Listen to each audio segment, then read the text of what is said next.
Pronto, deu certo aí? Estão conseguindo me ouvir?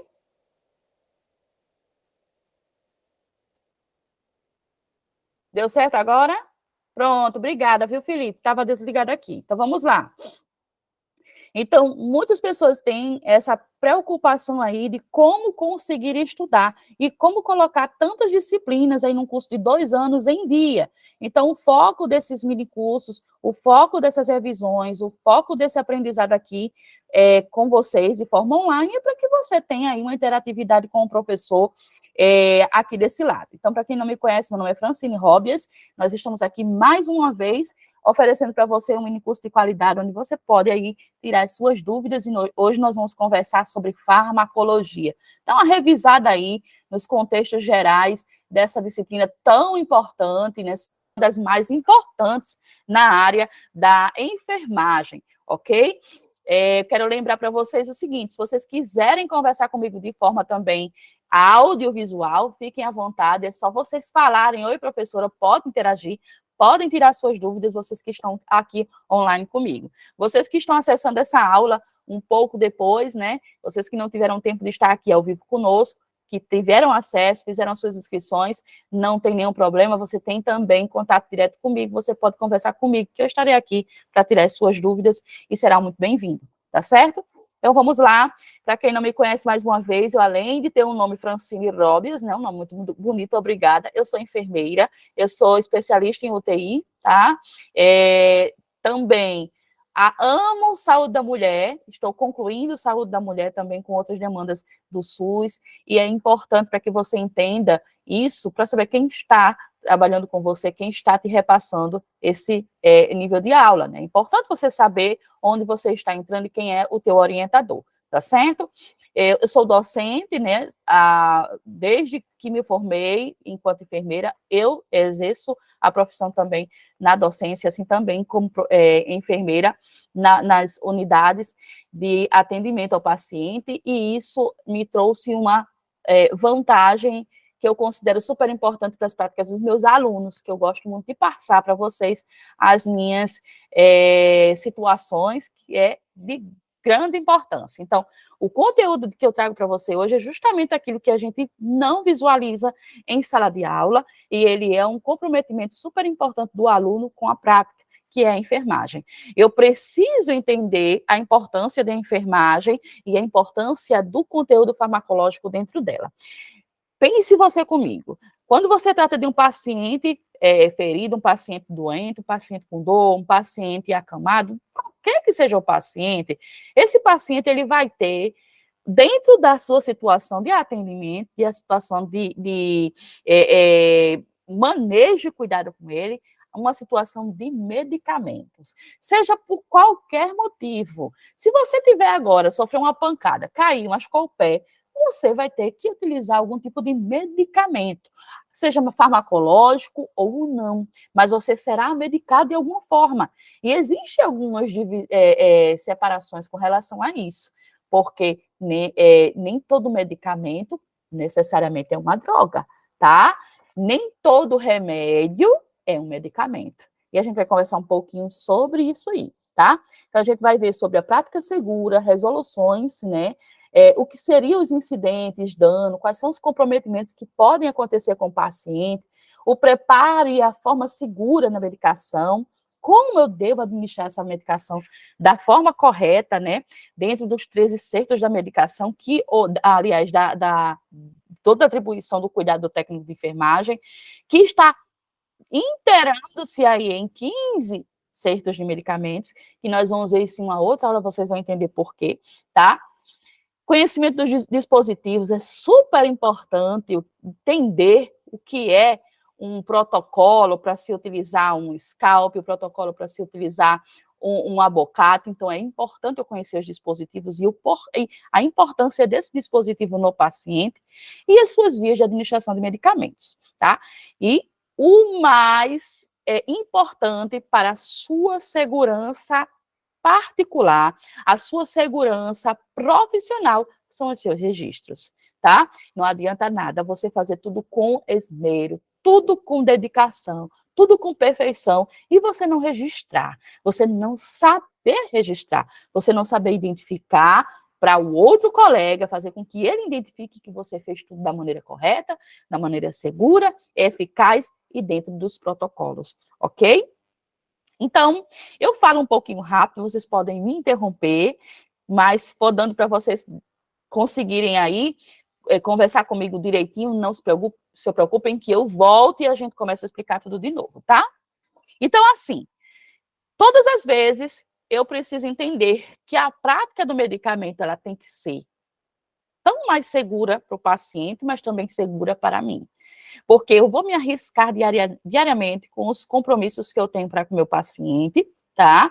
Realizar o manejo de uma droga vasoativa. O que é uma droga vasoativa? São drogas, né, que vão diretamente no manejo de um paciente de uma via segura e que elas podem causar danos à vida do paciente, tá certo? Mas também na sua. E é importante conhecer, dentro da legislação, da ética da enfermagem, o que rege a legislação em relação à segurança do paciente e também dos protocolos da enfermagem, se eu estou preparado e se a minha equipe está preparada para isso. O que significa isso? Nem todo técnico, presta atenção, que eu vou dizer, e nem todo enfermeiro que você encontrar nas suas UPAs, nos seus órgãos hospitalares, numa UBS, enfim, eles vão ter uma forma segura no manejo do medicamento, tá? E aí você diz assim, como assim? Chocado estou. Eles não aprenderam? Não aprenderam, mas muitos ou aprenderam de forma errada, insegura, ou aprenderam de forma correta, mas eles viram os costumes e levaram às práticas os maus costumes dos outros. Então, a forma como você vê não é a forma que tem que ser. Você tem que sempre entender que tudo que você vai fazer tem que estar embasado em protocolos, embasado na ciência. Se não está dentro de um artigo científico, se não está nos livros, se não está na nomenclatura, não é uma forma segura, tá? Se maneja uma seringa de uma forma porque fulano viu, fulano ciclano viu, a outra pessoa fazer e aquilo não está numa nomenclatura, isso não quer dizer que ele está fazendo de uma forma correta só porque ele acha que é mais fácil, que é mais rápido, entende? Então, tenham muito cuidado com as práticas que vocês vão ter. Elas dizem o tipo de profissional que você é, ok? Então, dentro dos aspectos legais, eu preciso entender das normas para a execução dos medicamentos do paciente e entender que isso é uma atribuição do técnico de enfermagem, ok? Na resolução 281, lá de 2003, lá para trás, tá? Nessa época eu estava entrando no Hospital Onofre Lopes como bolsista, técnica de enfermagem lá no Hospital Onofre Lopes. Olha quanto tempo faz. Então, naquela minha época, estava entrando uma resolução que dizia que era vedado a qualquer profissional de enfermagem realizar ou repetir prescrições de medicamentos excedendo aí um limite de 24 horas. O que significa isso, professora enfermeira, né? Então, quer dizer, uma medicação que um paciente tem hoje é a mesma que ele vai tomar amanhã, mas ele não vai tomar porque passou 24 horas, eu vou jogar fora. Não, não é isso. Existe uma prescrição de um paciente interno, paciente internado. E nesse caso, o paciente que está internado, ele está ali e ele é um compromisso ético e profissional da enfermagem e também da classe médica, tá? Como todo o conteúdo hospitalar, né? Então, é importante as procedências do atendimento diário a esse paciente. O que significa isso? Significa que o médico ele vai visitar as enfermarias desse paciente. Chegando nas enfermarias, ele vai entender como o paciente está. Então, não necessariamente a mesma medicação que ele fez ontem, que vamos dizer assim, o paciente chegou com dor, o paciente está com lombalgia, uma algia, está com a cefaleia intensa, hipertensão, isso quando ele chegou. Será que no segundo dia ele vai permanecer com dores? Será que serão necessárias as medicações? Daí você tira que nem tudo que é feito no primeiro momento com o paciente, obrigatoriamente no outro dia vai ser feito. Você entende? Então, Nenhuma medicação, ela pode ser feita ao paciente se ela tiver com um prazo de 24 horas vencido. O que significa isso? O médico passa, geralmente, as suas visitas 7 horas da manhã, e ele confere para o técnico de enfermagem, a equipe de enfermagem, uma prescrição. E ele coloca lá cefalexina, dipirona, se necessário, antibiótico, ele coloca mais um outro tipo de antibiótico, uma medicação para pressão, se tiver alta. Então, ele faz uma prescrição ali, diante daquilo que ele está conferindo ao paciente naquela visita.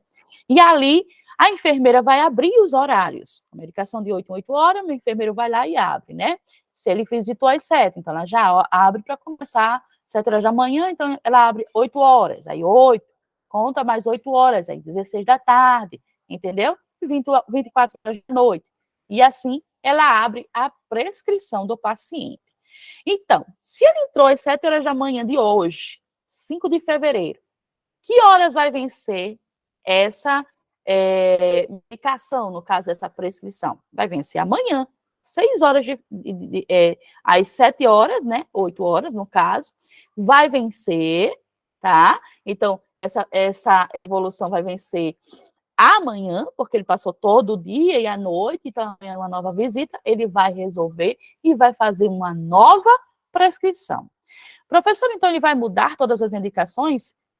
Geralmente não todas, mas muitas medicações podem ser mudadas. Então você não pode realizar medicações que já passaram a validade de horas. Ele pode até fazer tudo de novo, mas a prescrição tem que ter o dia, a data que ele visitou o seu paciente.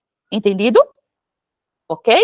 E aí, quando completar essas 24 horas, a gente diz no artigo 2, né, que a prescrição está efetivada, você vai adotar todas as situações, providências, para denunciar se alguma situação técnica do instituto ou plantonista não está conferindo isso aí. O que acontece? Ah, enfermeira, eu vou chegar lá e está vencida, ninguém resolveu. Você vai até a sua enfermeira e a enfermeira, ela vai então até o médico plantonista, se for o caso o paciente não tenha recebido visita, né, naquele dia, e o médico plantonista vai realizar uma nova prescrição para esse paciente. Porém, você não vai administrar a medicação se o horário dela, né, o tempo dela já tiver excedido. E isso a enfermeira, ela vai ter que estar à frente. Não é o técnico de enfermagem que vai realizar isso. Qual é o papel do técnico de enfermagem? Não faço. A enfermeira resolva e a enfermeira vai lá e resolve. Beleza? Entendido isso aí, né? Porque às vezes você entra no curso de farmacologia e não entende a importância da farmacologia em si. Você só entende que tem que fazer administrar medicamentos, tá? E aí, nisso, eu tenho também uma situação super importante, que é as incidências, né, e que acontecem aí desfavorecendo a segurança do paciente, né? O incidente de segurança que o paciente pode acontecer. O que é esse incidente que o paciente pode ser acometido, né? Isso é um evento, que é um evento, é algo que aconteceu, uma circunstância que vai ter um resultado ou vai resultar, né, num dano que não tinha necessidade de acontecer. Olha só, é importante você saber que se você tomar dipirona todos os dias, você pode ter aí uma segurança, com segurança, né, a efetividade da sua cefaleia, sua dor, ela não existir. Porém, você tem que entender que essa dipirona todos os dias, ela pode te causar um dano, ela pode te causar uma dor epigástica, ela pode te causar aí uma vontade, um vômito, né? Ela pode te causar várias situações que não necessariamente deveria acontecer. Então, isso são incidentes, são eventos que podem acontecer e a enfermagem pode também fazer com que aconteça ao paciente, tá? Esses erros e circunstâncias, eles precisam ter resultado, e esse resultado é que a gente espera que não cause dano ao paciente, mas ele pode resultar em dano, tá? Ok? Então, o que seriam esses incidentes? Olha, cai bastante em concurso público e é importante que você entenda dentro da sua vida profissional, por quê? Quando acontecem incidentes, ele tem divisões. E quando acontecem, esses incidentes devem ser protocolados. Eles têm que ser notificados. Guardem essa palavrinha para você. O que é notificado? Notificar mesmo. É você colocar, né, na escrita, sua enfermeira colocar na escrita aquele incidente que aconteceu. É uma notificação. Por exemplo, o paciente faz uso de uma medicação e essa medicação aí acometeu uma alergia. O paciente teve uma reação alérgica. Então, é um incidente, não se esperava que acontecesse. Então, isso é uma situação de notificação. Por quê? É importante notificar para que o paciente não use novamente. É importante notificar para entender se essa medicação ela causa realmente aquilo. Entende? Faz parte das estatísticas, precisa ser estudado. O que motivou a isso? Foi a interação medicamentosa que não teve uma boa compatibilidade? Então, é importante você entender. Então, são circunstâncias que podem ser notificáveis, elas são notificadas, documentadas, né, para que aquilo ali não mais aconteça, ao menos não mais com aquele paciente, ok? E o que seria um near miss? O near miss é um outro tipo de incidente que nós vamos entender como ele funciona, que ele não necessariamente precisou acontecer. Então, ele foi um near miss. E um incidente sem dano e os eventos adversos que também fazem parte da notificação e de incidentes que podem acometer o paciente, tá? Então, vamos entender primeiro, basicamente, os cuidados para que essas incidências não aconteçam. A gente falou, né, de alguns deles aqui, que nós vamos conversar um pouquinho já cada um deles, mas eu preciso entender quais são os cuidados na administração medicamentosa para que não aconteçam incidentes, tá? Primeira coisa, a gente tem que entender o seguinte: não administrar nenhum tipo de medicamento preparado por outra pessoa. Carla convidou Felipe. Ah, são amigos de sala de aula, vamos formar junto, creio eu, né? E não, tem uma interatividade ali, uma amizade aí, porque vocês pegam muita amizade, né? E é fácil vocês construírem amizades. Tem pessoas que entram casados, namoram no curso, então tem um quê? Uma segurança, né? Eu tenho com aquela pessoa ali uma confiança naquela pessoa. Mas você tem que lembrar que perante a lei medicamentosa, dos cuidados da administração de medicamentos, você não pode realizar medicamento feito, né, preparado por alguém que você confie. Isso é, além de antiético, é ilegal, ok? Não pode. Professora, e como é que dizem que no plantão fulano vai dormir e eu vou ficar com o paciente de fulano? São atribuições. Veja bem, eu sou enfermeira e quando as minhas técnicas de enfermagem elas vão para o repouso, o que é que acontece? Vão ficar outras técnicas de enfermagem cuidando do paciente da que vai em repouso. Ou você acha que é considerável você não ter direito de ter as suas 3 horas de sono noturno, se você for do noturno, de descanso, e elas não podem ser interrompidas, tá? Se houver uma situação muito grave, né, de situação que você precisa chamar a colega, é uma outra história. Porém, quando essas pessoas vão dormir, elas têm o direito reservado a elas de dormir no repouso. E aí vocês vão ficar sob aviso, né, com o trabalho de cuidar daqueles pacientes. O que implica que você realizar a medicação daquele paciente. O que não quer dizer que a sua colega que vai dormir vai deixar as medicações preparadas para você. Você vai preparar as medicações que você ficou responsável, tá? Ai, professor, não dou conta. Dá, porque na minha época de técnica de enfermagem, que, por exemplo, quando eu entrei, não tinha o dimensionamento que tem hoje, que é uma outra aula, porque a gente pode conversar sobre isso também, tá?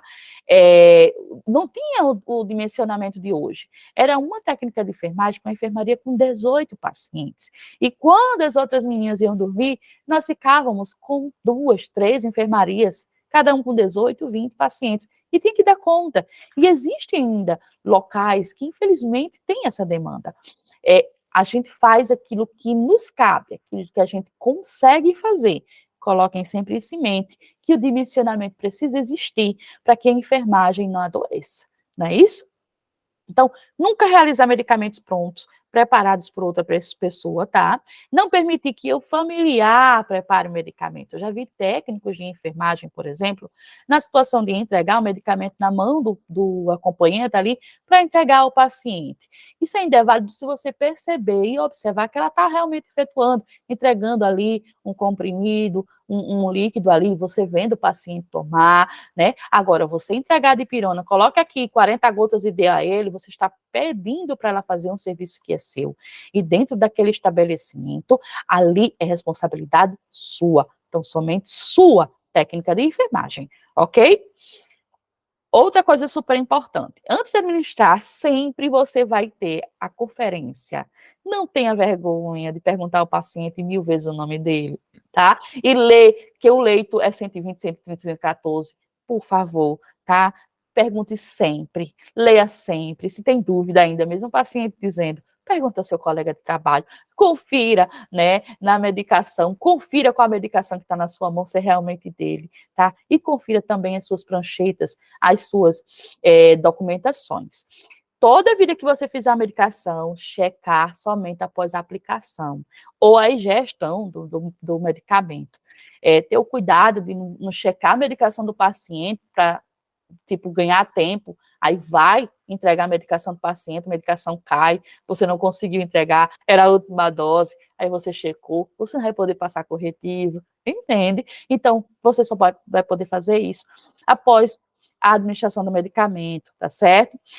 Caso você não tenha administrado o medicamento, você vai fazer que a gente chama de rodelar, né? Vai fazer um círculo no horário e justificar ali nas suas administrações, né? Nos seus relatórios de enfermagem, que você não administrou por tal motivo. Seja porque o paciente não quis a medicação, seja porque a medicação veio de forma incompleta, indevida, porque está faltando, entendeu? Tem um horáriozinho lá, 18 horas administrar cefalexina. Aí não tinha medicação na farmácia. Então, você vai fazer um círculo nesse 18 e não precisa colocar lá, sendo as suas evoluções de enfermagem, né? Recebe paciente, né, consciente orientado, em ambiente, o mesmo relator que tomou o seu de jejum sem nenhum tipo de queixa, nananã. Aí você vai colocar na hora, administrar todas as medicações do horário, exceto das 18 horas, pois a mesma não se encontra na farmácia, está em falta, entende? Então, isso é importante, porque isso é o quê? Lembra que a gente falou lá no início? Documentação, registro. Eu estou documentando o que eu fiz, o que eu não fiz. Isso é respaldo seu, técnico de enfermagem, tá?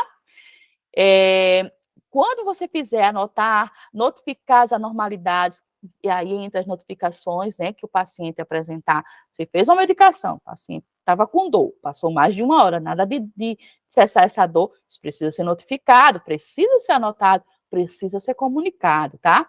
Nunca ultrapassar a dose prescrita, acontecem muitos, né, de relatos, aí eu já vi também, rotina hospitalar, o técnico de enfermagem, ó, 10 gotas, aí faz, olha para o lado, que é mais rápido.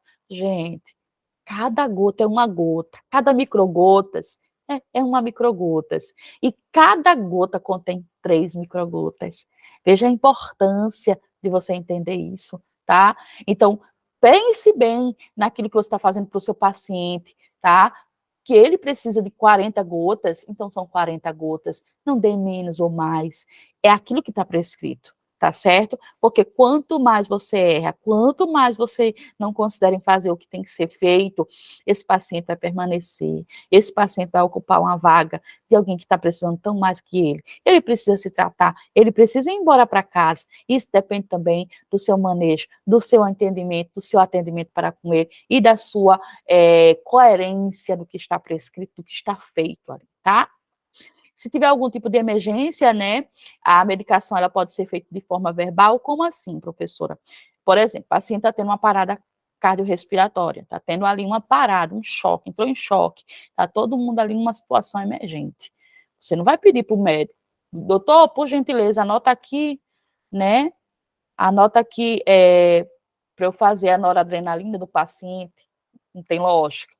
todo mundo está ali em conjunto trabalhando para que aquele paciente sobreviva. Então, nesse caso, o médico ele vai verbalmente falando para você as drogas que vão ser realizadas, existe uma equipe que estão ali fazendo tudo isso, é um outro protocolo de urgência e emergência, esse protocolo de urgência e emergência tem um curso específico para vocês esperando em março, com relação a drogas vasoativas, administração e urgência e emergência, né, como é o manejo de uma UTI, como a gente faz todo aquele protocolo.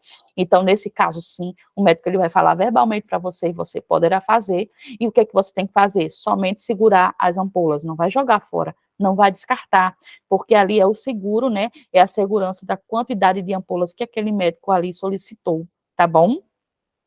Em geral, essas prescrições têm validade, como eu falei, de 24 horas, e como a gente falou, e como agir diante de uma prescrição que passou das suas 24 horas. É importante para a gente também, tá?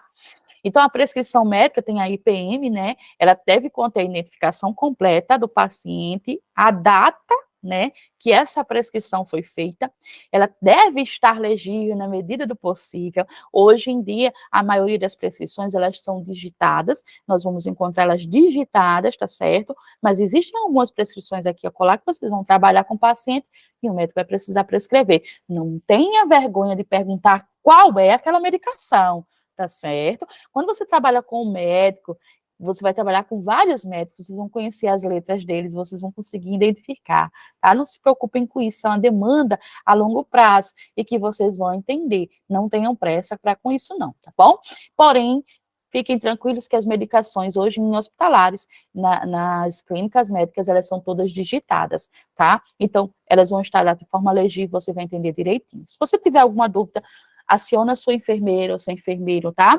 E o médico também faz lá aquela interação com o médico para entender ali a medicação que está à tua disposição. E lembrando também, técnico de enfermagem, que nós vamos fazer preparatórios para concursos e dentro do protocolo das administrações de medicamentos, o técnico de enfermagem ele tem por obrigação, inclusive no curso de administração de medicamentos eu vou fazer isso, porque nós vamos ter dia 18, vamos conversar sobre isso. O técnico de enfermagem ele precisa obrigatoriamente entender o que ele está fazendo ali para com o paciente. Ele precisa entender que tipo de droga ele está interagindo para com o paciente. Ele precisa entender qual tipo de medicação ele está levando para o paciente, ok? Então, tudo isso tem que ser de forma legítima, né? O nome, a dosagem, a via, o horário e a frequência, tá? Porque a frequência, professora, seria 8 em 8 horas, 4 em 4 horas, 6 em 6 horas, para que a gente tenha um comprometimento real, um comprometimento embasado na lei como se deve na nossa administração de medicamentos para com o nosso paciente, tá bom? Tudo ok, né, gente? Então, vamos continuar e vamos falar sobre os 13 certos da medicação. Olha só, tudo que a gente fala, tudo que a gente conversou até agora, é super importante você entender que não é só para ter medo, vai cair no concurso, vai cair numa prova de não sei de onde, vai cair, porém ele vai cair contextualizados, tá? Não fiquem preocupados com isso. O que é isso, professora, contextualizado? Geralmente no São Lucas, você vai chegar de forma prática. Você vai fazer uma prova teórica, sim, eles vão perguntar alguns manejos, mas mesmo na prova técnica, teórica, né, você vai ter casos clínicos. Então, geralmente tem lá a história. Receba o paciente na UTI proveniente da enfermaria tal, o mesmo estava desfibrilando, né? Tem várias situações e ali eles vão alencar a história, seja na farmacologia, no fundamento da enfermagem, entende? Então, é importante vocês entenderem que uma coisa liga a outra. Não precisa ter medo. Quando você tem um bom embasamento, um bom estudo de base, uma boa farmacologia de base, uma boa história clínica de base, uma boa fundamento da enfermagem de base, você consegue contextualizar todas as histórias. Então, veja bem, o porquê dos 13 centros da medicação, que a gente viu falando até agora, né? O que é coerente para mim, o que é coerente para fazer com o paciente, o que é coerente para introduzir ao paciente. Então, tudo isso está dentro dos 13 centros das medicações. Eu tenho que observar a prescrição, que está correta, quem é o paciente, se ele está correto, se o medicamento está certo, se a validade da medicação está certa. Então, tudo isso não é o que a gente falou, tudo isso não é um contexto que a gente viu, né? Só que de forma prática, você tem, ai meu Deus, o que é que eu vou fazer? Olha os 13 centros para você não errar, tá? A forma da apresentação, o médico pede uma pomada, você vai colocar um creme, olha, tem uma diferença nisso, tá? O médico pede algo tópico, então você não vai dar oral, tá certo? Eu preciso entender a dose. Lembra que eu falei agora há pouco? 13 gotas é com 13 gotas. Uma gota por quilo é uma gota por quilo, tá? Então não é porque a criança tem 13 quilos que eu vou dar 6, porque eu tô com medo que ela vai ter uma intoxicação. A receita está dizendo que aquilo ali lhe serve e aquilo ali lhe cabe. Então você vai comprometer ali o atendimento que ele deveria ter, tá bom? A compatibilidade, gente, é super importante você entender que medicações não podem trabalhar juntas, interagir juntas, porque isso pode ali mascarar ou fazer com que aquele tratamento não seja tão efetivo como deveria. Então, é importante você entender que algumas drogas vasoativas, por exemplo, elas não devem ser realizadas a qualquer momento, a qualquer hora, diante de algum antibiótico, diante de uma hemotransfusão, entende? Então, é importante você entender também as compatibilidades dessas medicações. Orientar o paciente. Olha como é importante a orientação. Não precisa chegar, está numa UPA, você não é tão relaxado com você. Eu acredito que você não é. Você está querendo se cuidar, a não ser que você tenha forçado. Mas vamos fazer uma medicação para você, você não sabe nem o que ela implica na sua vida, quais são as reações que você vai ter, o que é, não sabe nem o nome. Não é assim. Então, você vai encontrar muito paciente, vai perguntar o que é isso, para que é isso, vai ser aonde, dói, o que causa, serve para quê? Tem reação? Não tem. Olha, vai pegar você, ó, no pulo. Aí você vai dizer o seguinte, tem sim, vamos fazer o seguinte, você não sabe de nada. Aí você vai chegar para o seu paciente, não enganando, não. Muito pelo contrário, ele botou você para estudar. Se ele botou você para estudar, você vai estudar. Você diz assim, posso conversar tudo com o senhor.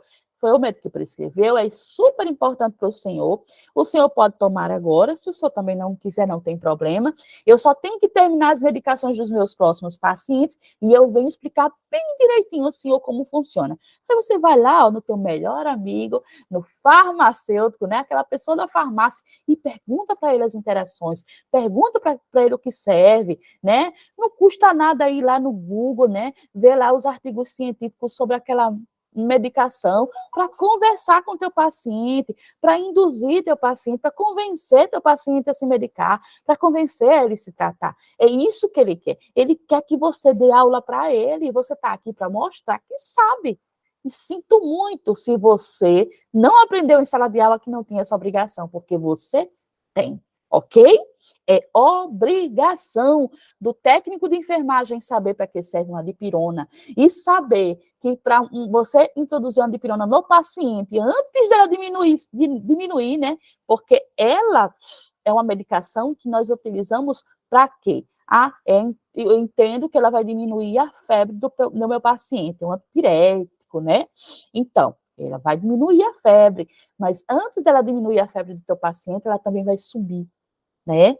Então, muitos não sabem disso. Ela primeiro sobe para depois descer, entendeu? Então, são coisas super importantes que você vai aprendendo cada dia.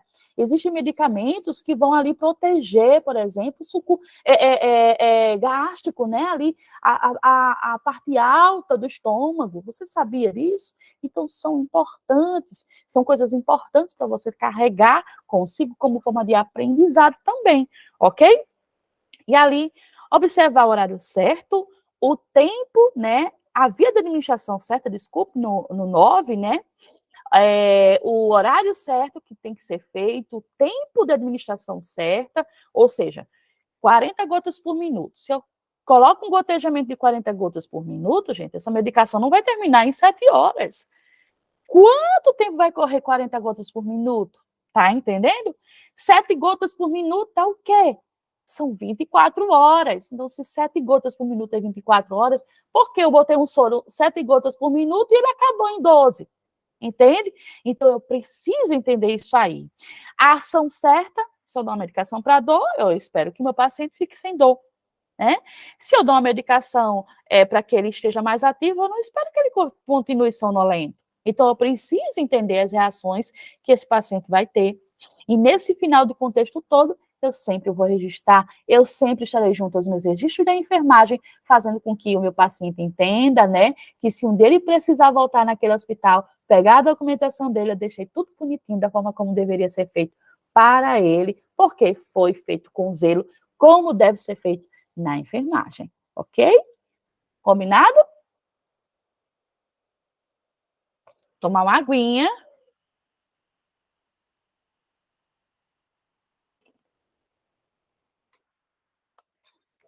Quero dizer para vocês que essa aula gravada fica com tudo, tá? Aqui não tem esse negocinho de, vou cortar aqui que a professora deu uma tossida, vou cortar aqui que a... Não, vai do jeitinho que tá aqui, bonitinho, porque é ao vivo e a cores, e aqui a gente não tem nenhum tipo de literatura ao lado para ler, para passar para você. A gente tem que entender que a gente precisa explicar da forma correta, e essa forma correta é a forma estudada, é a forma dinâmica, porque é assim que o aluno gosta, e é assim que eu sei que você aprende, tá bom? Então, vamos lá. Vamos conhecer aqui um pouquinho sobre os nossos dispositivos, né? Que me dá vias de quê? De acessibilidade ao tratamento do meu paciente. Dentre as vias e os dispositivos que nós utilizamos os catéteres venosos periféricos, né? Então, dentre eles, nós temos aqui o famoso Abocar. Professora, nunca ouviu falar esse nome. Ele é um catéter venoso, o Abocar, só que o Abocar, ele faz o quê? Ele tem um fio de nylon, né, ou látex, vamos dizer assim.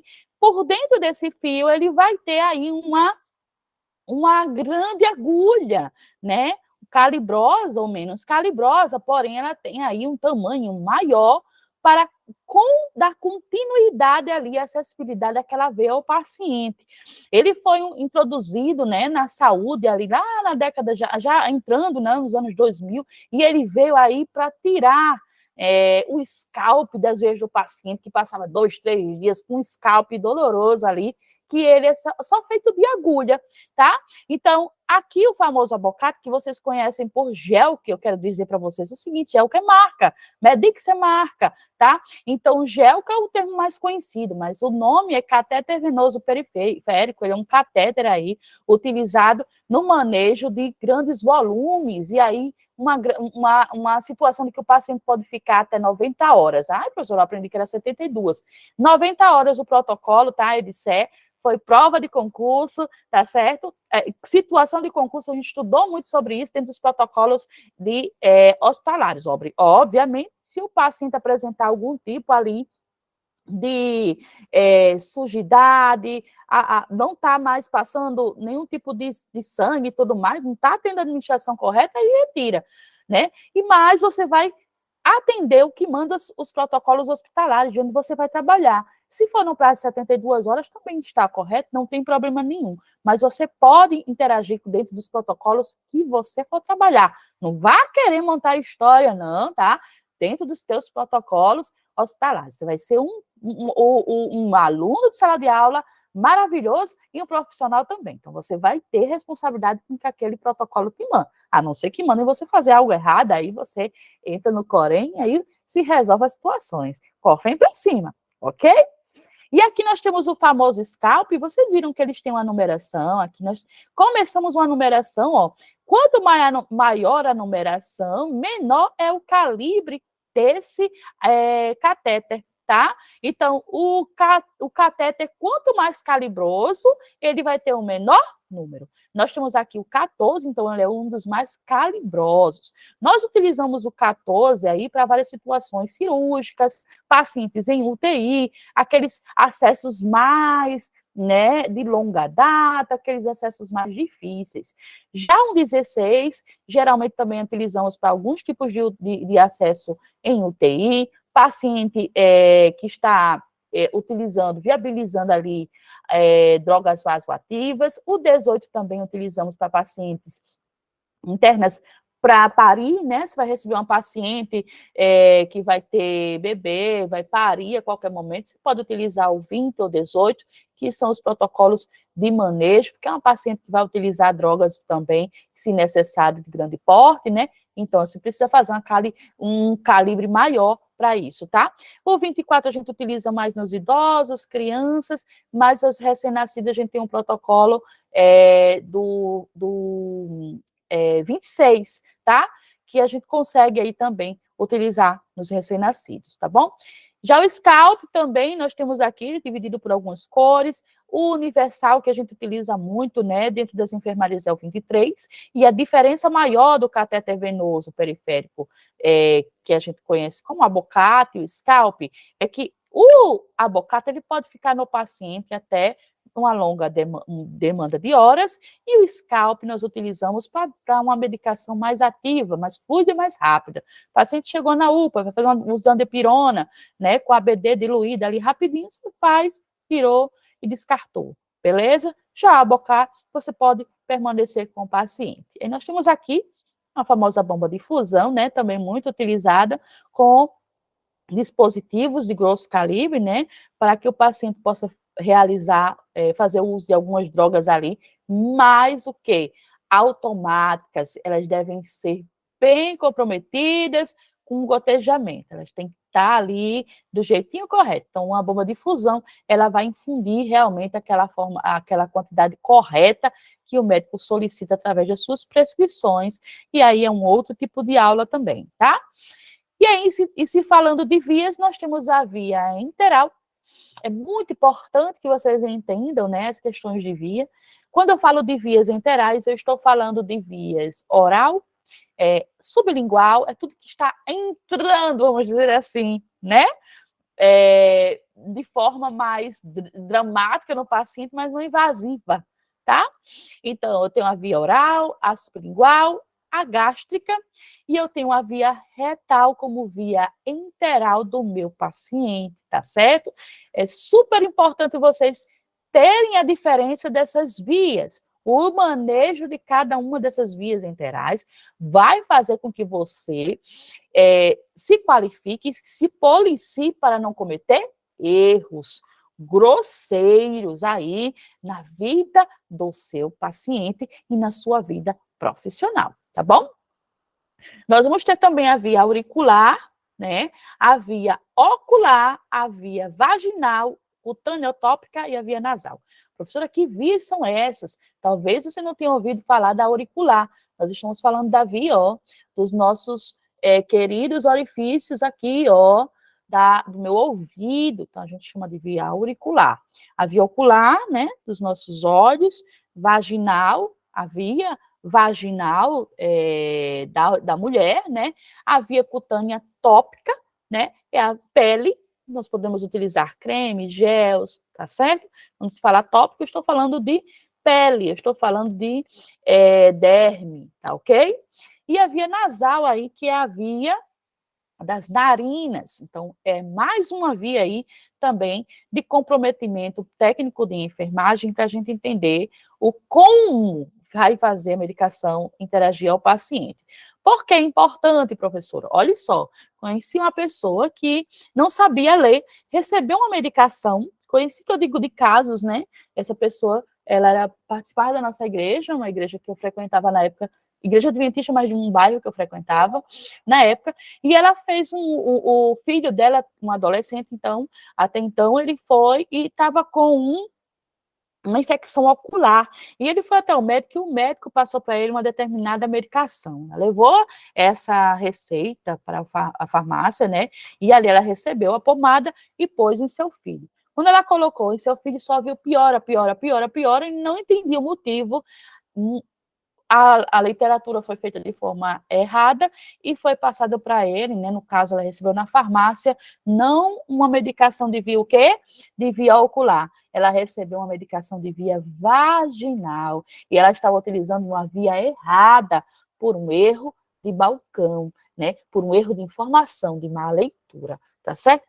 Muito importante isso acontecer, porque isso também já aconteceu na enfermagem, já virou notícias, já saiu na mídia, e muitos erros ainda acontecem. A gente precisa se policiar para que esses erros não aconteçam com cada um de nós, tá bom? E aí entra a parte importante, que são os registros da enfermagem, as anotações, né? Eu vou fazer as anotações de enfermagem. Anotações é algo pontual, é aquilo que você fez ali, acabou de escrever, para você não esquecer. Então, você vai lá e faz as suas anotações. Então, vai ter lá o prontuário do paciente, e lá atrás vai ter uma folhinha dividida basicamente assim, onde você vai colocar a data e a hora, né? E o que você realizou ao paciente. Nesse caso aqui, nós temos uma técnica, Maria José, né? Maria José administrou uma medicação de 6 ml e meio aí de amoxicilina comprimido de via oral, né, para o paciente, e ela fez isso conforme prescrição médica. Então, aí, Maria José, ela, vamos dizer que estava fazendo a medicação da colega que foi dormir, então ela tem que deixar ali, né, documentado que ela fez o trabalho dela, tá certo? Então ela foi lá, documentou, ó, passou o risquinho e assinou, tá? Ela assinou, ela não deixou de assinar, então ela fez um registro de enfermagem, ela realizou uma anotação momentânea ali de algo que ela fez ao paciente, de algo que ela atribuiu, foi uma das suas atribuições, tá bom? Entendido tudo isso aí? Alguém tem alguma dúvida?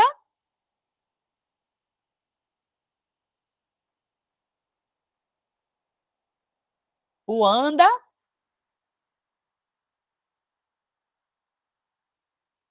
Carla, Felipe, acho que Ju entrou depois, né? Tá tudo ok? Olhe, olhe, viu?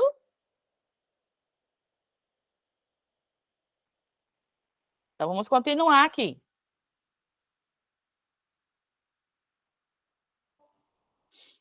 Bora lá. Vamos falar um pouquinho sobre agonista e antagonista, que eu acho que você viu isso aí em sala de aula, mas talvez tenha deixado um leque aí e você não vai conseguir decifrar algumas situações quando você se estar diante, estiver diante de uma prova aí, seja de concurso, seja para entrar em algum âmbito hospitalar, tá? Pessoal, é importante que vocês entendam interações medicamentosas. Porém, vamos combinar que existem milhares de medicamentos e não necessariamente você vai aprender todos.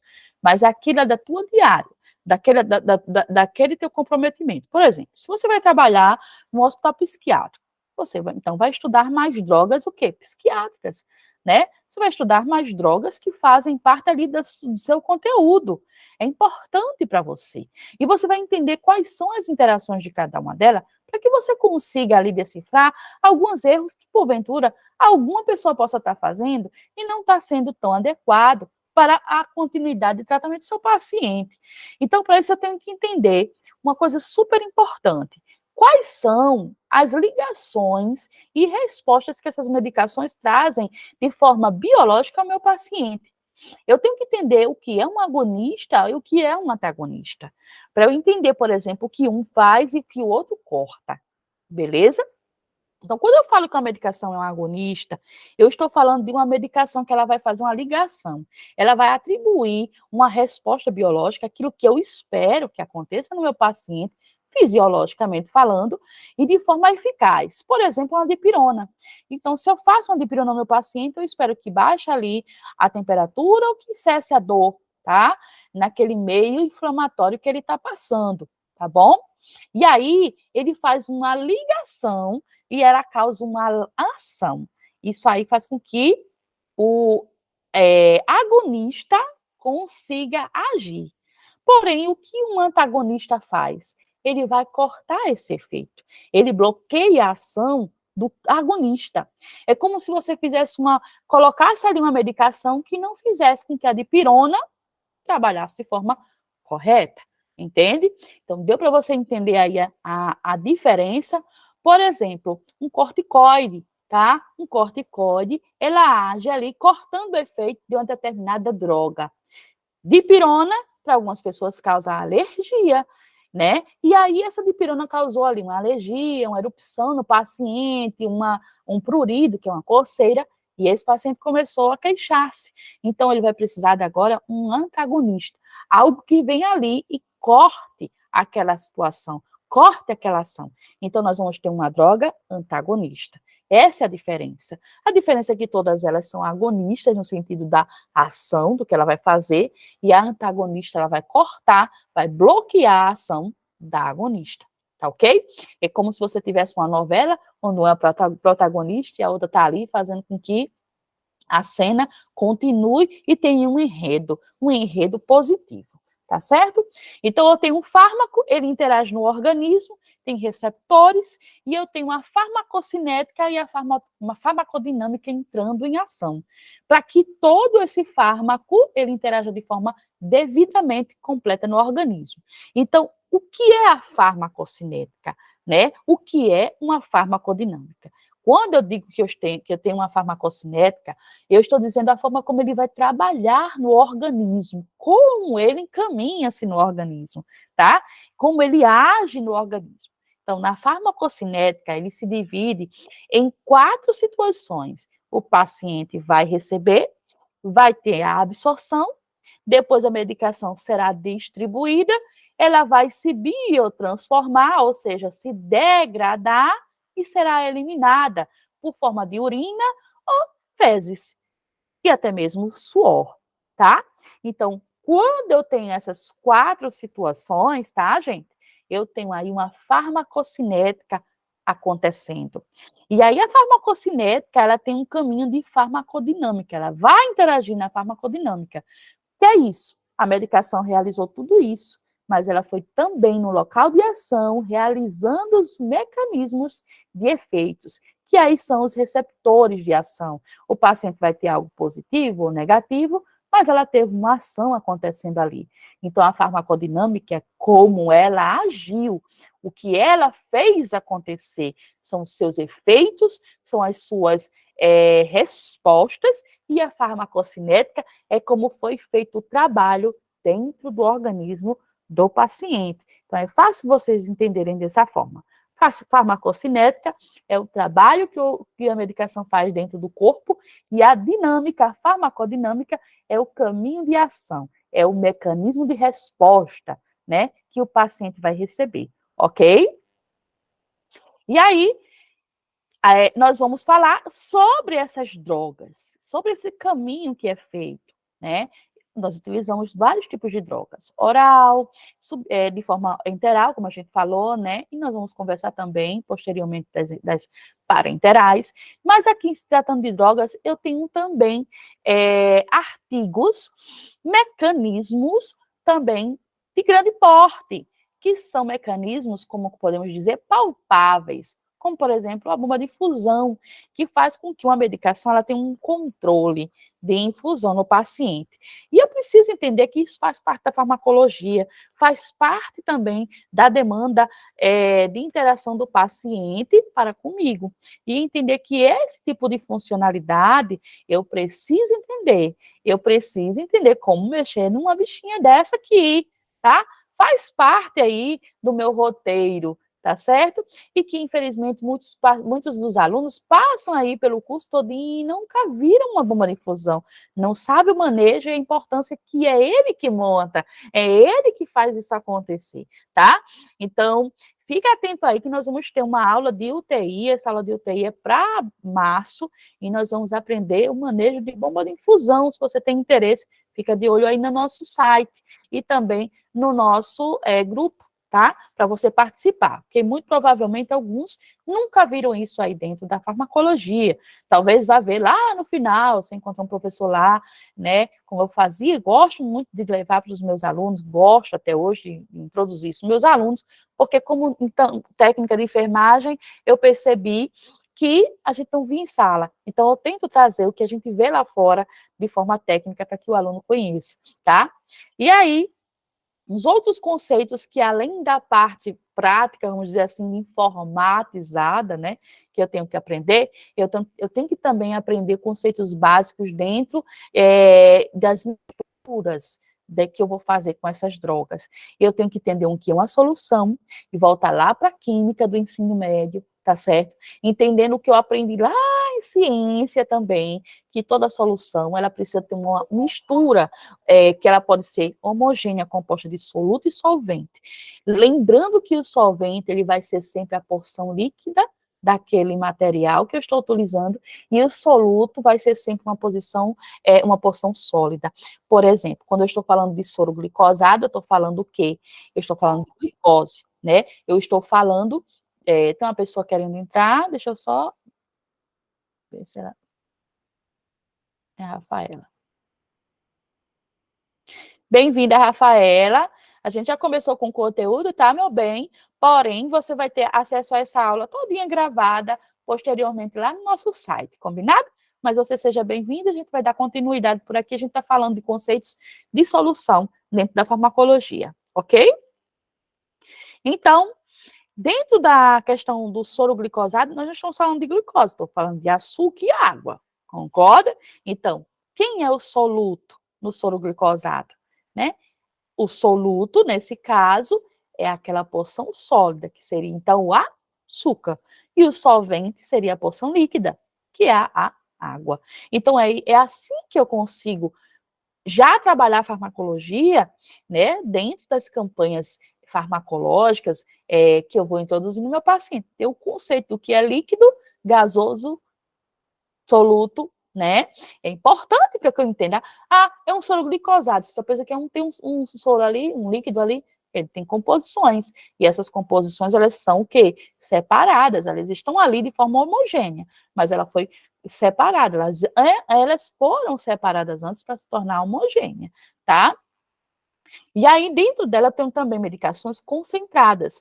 E essas medicações concentradas, elas correspondem a uma quantidade de soluto e dissolvente, né? De uma forma que eu posso ter elas mililítricas, né? Vamos dizer assim, compensada, tá? Então, elas estão concentradas, tá? De forma que eu consigo ali observar a concentração dela. E as suspensões, eu vou ter dois componentes, mas eu vou observar que uma não consegue se ligar à outra, né? Ela não é homogênea, ela é heterogênea. E essa fórmula heterogênea é uma mistura que eu vou ter, e mesmo que misture ela, né? Mesmo que eu faça isso, é tipo o teu café com açúcar. Você vai tomar teu café, no fundo do copo, no fundo da tua xícara, sempre terá açúcar, tá? E aí você vai ter algumas drogas que você não vai conseguir fazer com que ela realmente tenha ali uma homogeneidade, tá? Você vai ter uma suspensão. É importante entender que existem essas drogas de suspensões, alguns antibióticos, tá? E aí, aqui um resumozinho do que a gente viu, porque eu estou falando de proporções, quantidades, né? Mas nada de cálculo, não se preocupe, a gente só está entendendo a meio técnico mesmo, de substância, né? O que é líquido, o que é gás, o que é soluto, para que a gente consiga entender mais para frente em como fazer com que esse cálculo aconteça, tá bom? E aqui eu tenho um cloreto de sódio, né? Mais conhecido aí como soro, né? Quando se fala de soro, só lembra do bichinho do soro, do cloreto de sódio, tá? Então, cloreto de sódio, tá, gente? E aqui eu tenho um de 500 ml, e ele tem aqui, ó, uma escrita bem clara. Ele diz que ele é um cloreto de sódio 0,9%. O que quer dizer isso? O que quer dizer 0,9%, gente? Ele está querendo dizer que ele, para cada 100 ml desse conteúdo aqui, porque essa porcentagem aqui, gente, esse porcentozinho aqui, ele vira um 100. 100 de 100%, tá? Aqui é meu filho, que ele tá aqui me fazendo companhia, né? Pode sentar aqui, meu amor. E aqui ele vira um 100zinho, você já vai aprender nas próximas aulas de cálculo, quando vocês quiserem se inscrever para a aula de quarta e quinta-feira, combinado? Esse porcentozinho aqui, ele é um 100, ele é um 100, ó, só que ele é um 100 que está equilibrado. Então, ele está querendo dizer o quê? Que para cada 100 ml de solução desse conteúdo aqui, ele tem 9% de cloreto de sódio e tem 9% de sal. Então, eu tenho 500 ml dividido aqui em 5, ó. 100, 100, 100, 100, 100, 5. Para cada 100 ml, eu vou ter 0,9% de sódio. É basicamente isso, para que a gente consiga aí calcular, né, as porcentagens das nossas medicações. Um conceito, mas nós não vamos trabalhar cálculo agora, ok? E aqui os conceitos dentro do que vocês vão mais ver a nível de gotas, microgotas e gramas e quilos, tá? Na enfermagem, em se tratando de farmacologia. Quando eu falo de microgotas, eu estou falando daquelas gotinhas minúsculas, tá? E cada microgotas, tá, gente? Elas são subdivididas por 3. Quando eu falo de microgotas, eu estou falando que para cada gota eu tenho 3 microgotas, tá? Então, isso é divisões. Dentro de uma gota, eu vou ter 3 microgotas. E vocês vão aprender isso nos conceitos práticos também, tanto em situações da parte matemática mesmo, quando a gente vai trabalhar as porcentagens, né, os cálculos do gotejamento na sua aula, né, nas suas aulas práticas, que vocês com certeza vão ter comigo, tá? E quando eu falo aí de gotas, eu tenho subdivisões aí de 20, eu estou falando de microgotas, né? Se eu tenho gotas, eu vou ter microgotas nelas, então eu vou falar de mililitros, tá certo? Microgotas também podem ser divididas por 60 e assim vai. E aqui é uma tabelinha para a gente entender como é feita essas multiplicações, tá?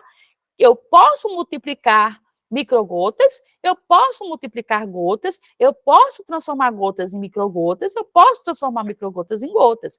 É só para você ter uma forma aí de fazer com que como é aplicado isso aí nas normas da farmacologia.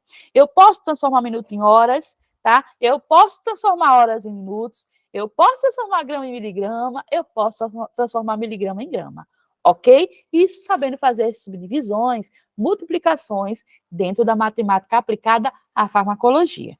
Beleza? Então, guarda para você, salva isso aqui, vocês vão ter acesso, né, ao PDF, eu acredito que já deve até estar no grupo, mas vocês vão receber esse PDF, e aí vocês salvam isso aqui, isso é super importante para a vida de vocês. Como fazer essas divisões e como são feitas essas escalas. Tudo começou a partir daí, tá? E aí, como a gente já viu, as medicações ela tem um prazo de 24 horas, então a infusão ela é contínua, mas ela é controlada. Ah, professor, então quer dizer que em 24 horas ele pode mudar? Pode. Às vezes, quando você vai atender o paciente, o médico diz assim, só mantenha a veia. Quando ele falar isso, ele está querendo que você deixe uma gotinha no norte e outra no sul, são 7 gotas por minuto, o que vai dar aí 24 horas. Mas como a senhora sabe, manejo e eu faço isso constantemente. A gente tem a habilidade de aprender por conta de que decora mesmo. Mas quando se fala manutenção de veia, está querendo dizer que você deixa ali uma gotinha por vez, para que ele não fique recebendo um gotejamento alto, tá? Para isso, ele precisa fazer o quê? Que você realize um cálculo de gotejamento. Claro que ele vai dizer lá 7 gotas. Você só vai ter o manejo de saber controlar aquilo ali, tá? Mas ele às vezes vai pedir para você controlar e fazer a fórmula de transformar gotas em macrogotas. E aí você vai utilizar algumas formulazinhas, né? Aqui tá meio cortadinho, mas no PDF você vai ver direitinho. Algumas fórmulas que vocês vão estudar conosco nas próximas aulas e transformar isso aí de uma forma mais concreta na farmacologia, beleza? Lembrando o seguinte, quarta-feira vocês vão estudar cálculo, voltado para farmacologia, caso vocês tenham interesse, né? E nas próximas aulas da próxima semana, nós vamos aplicar esses cálculos na farmacologia, ok?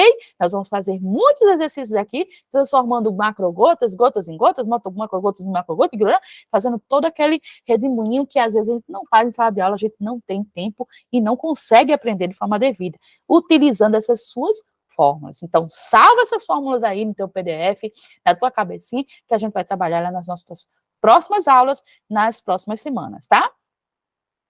E aqui, ó, por exemplo, eu coloquei uma solução de 500 ml, que ela deve ser infundida de via endovenosa, né?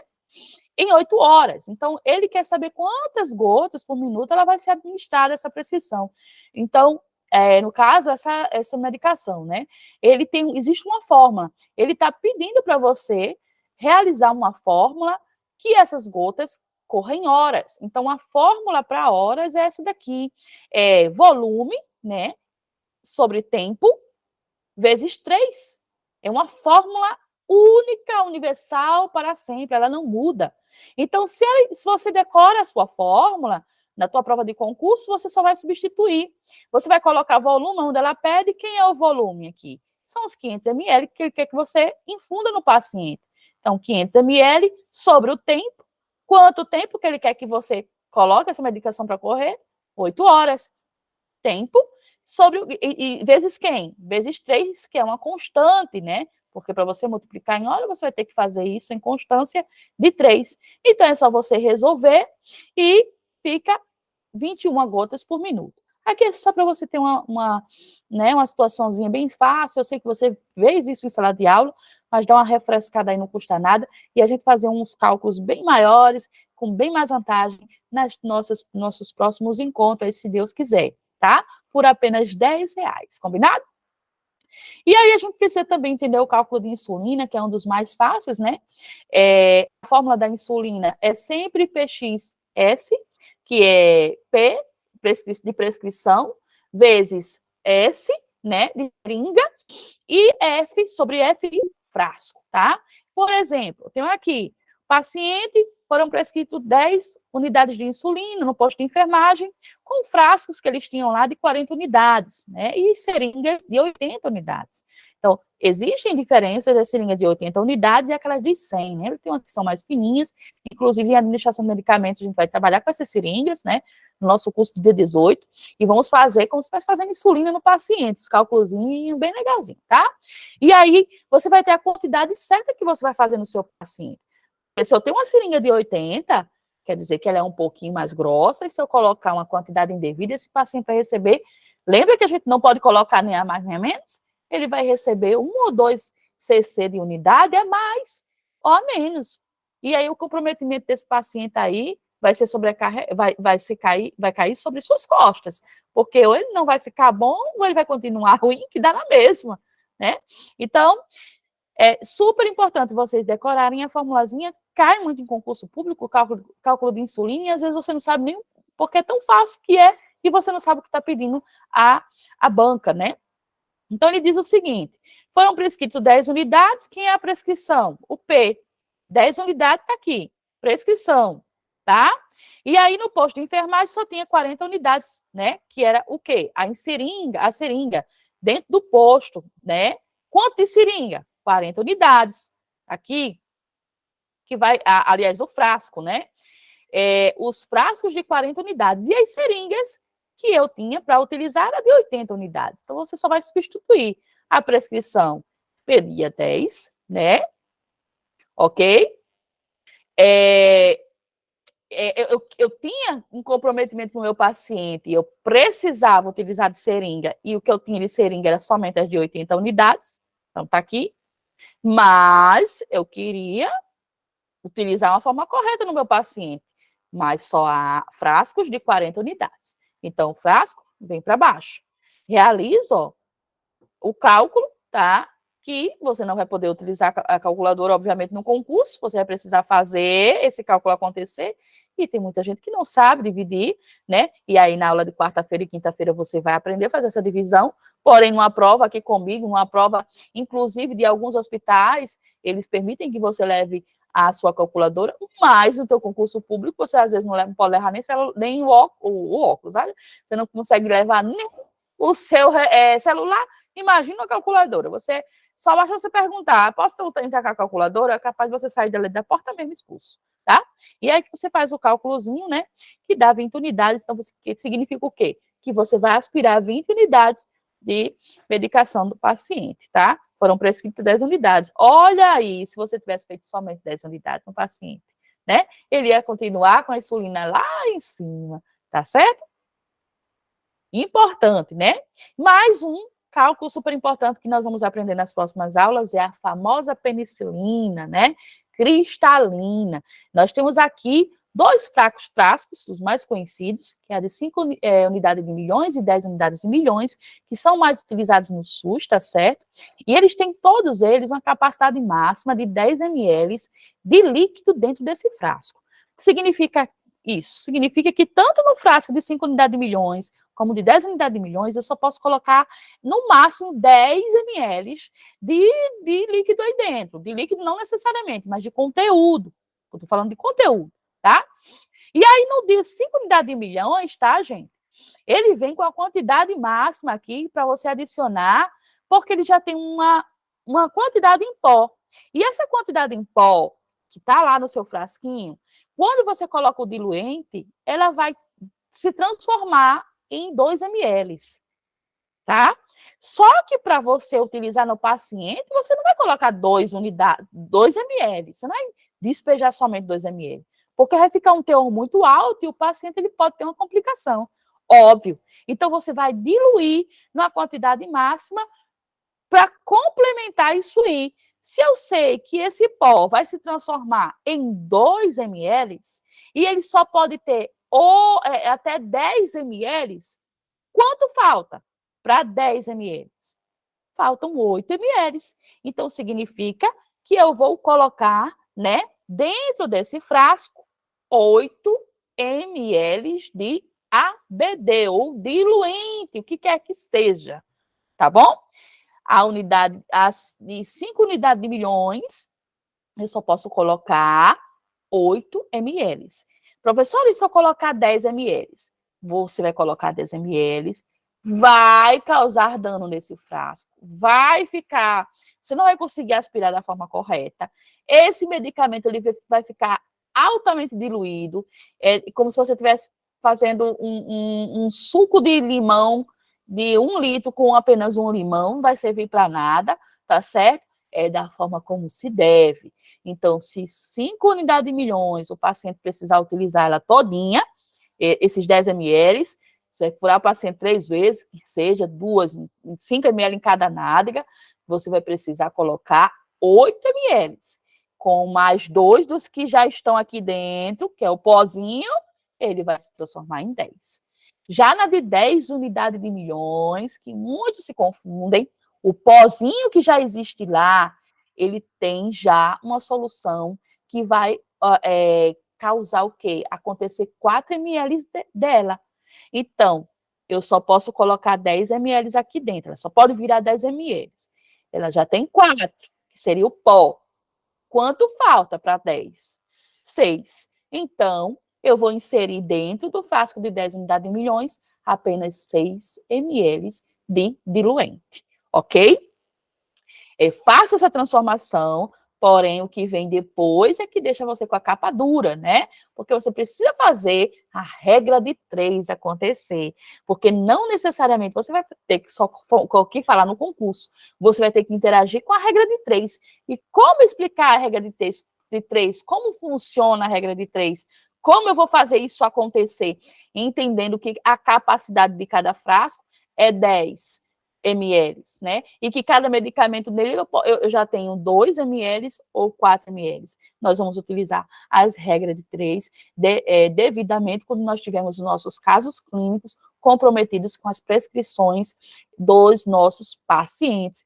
E aí nós vamos estudar cálculo na quarta-feira e quinta-feira para ficar craque nas próximas semanas e conseguir aí, com a sua possibilidade de estudar comigo, aprender mais sobre também cálculos de penicilina na regra de 3, tá? A gente vai revisar a regra de 3, né? Você e o professor Patrick Robles, na quarta e na quinta-feira, e nas próximas aulas nós vamos aí dar continuidade na farmacologia. Lembrando que aqui é um aprendizado, aquilo que você conseguir é bom para você, é bom para mim, que gosto e fico muito feliz de ensinar, né? Desde já, eu agradeço imensamente pelo comprometimento de vocês. Eu vou voltar aqui para vocês, tá?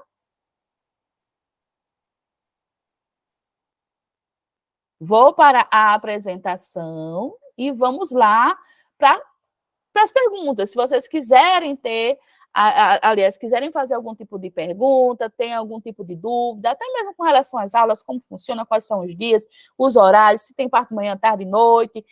Enfim, esse é o momento também sobre o nosso conteúdo da aula agora que nós tivemos e que já, olha aí como foi rapidinho, e a gente conseguiu entrar nessa coisa super importante. Então, esse é o momento de vocês. Alguém deseja falar? Podem ligar os microfones e fiquem à vontade.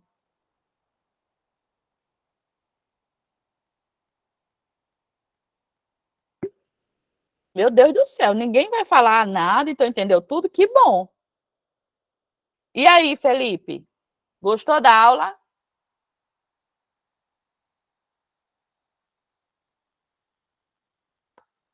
Ótimo. E aí, Rafaelinha, tudo bom, querida? Saudades.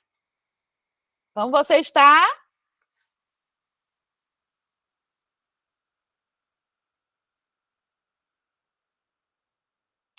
É isso aí, bem dinâmico, né? É isso que a gente quer. Por quê? As nossas aulas, ela tem esse teor. Na verdade, nós, enquanto professores, queremos motivar o nosso aluno para que ele seja sempre dinâmico. O aluno ele não pode ser uma bomba dentro de um centro cirúrgico, ele não pode ter o centro cirúrgico também como bomba, por exemplo. Eu falo centro cirúrgico porque é o que mais deixa alguns alunos temerosos, né? Com relação aquele ambiente que, ai, meu Deus, não posso tocar nem nas paredes, não posso, bicho, não posso nem baixar as calças aqui se eu tiver com vontade de ir no banheiro, e agora o que eu faço? Não é assim. Então, nós temos que aperfeiçoar os nossos talentos também em sala de aula e o nosso comprometimento enquanto profissionais. E essa dinâmica que a gente oferece para vocês, enquanto professor, é super importante para que você também pegue isso aí para você e seja também o aluno tão bom quanto nós somos, né? Porque um professor ele é um eterno aluno, é um eterno estudante, tá? Isso é importante para nós, tá bom? Então é isso. Alguém tem alguma pergunta, algo a Gostou, Juliana? Muito bom, né? E sem falar, né, que a partir de hoje vocês vão ter 7 dias aí de acesso a essa aulinha para dar aquela revisada. Chegou o concurso, ai meu Deus, mas vou fazer o concurso do Mossoró, vou ter esses dias aqui para dar uma revisada aqui em farmacologia, faz as suas anotações mais interessantes, tá bom?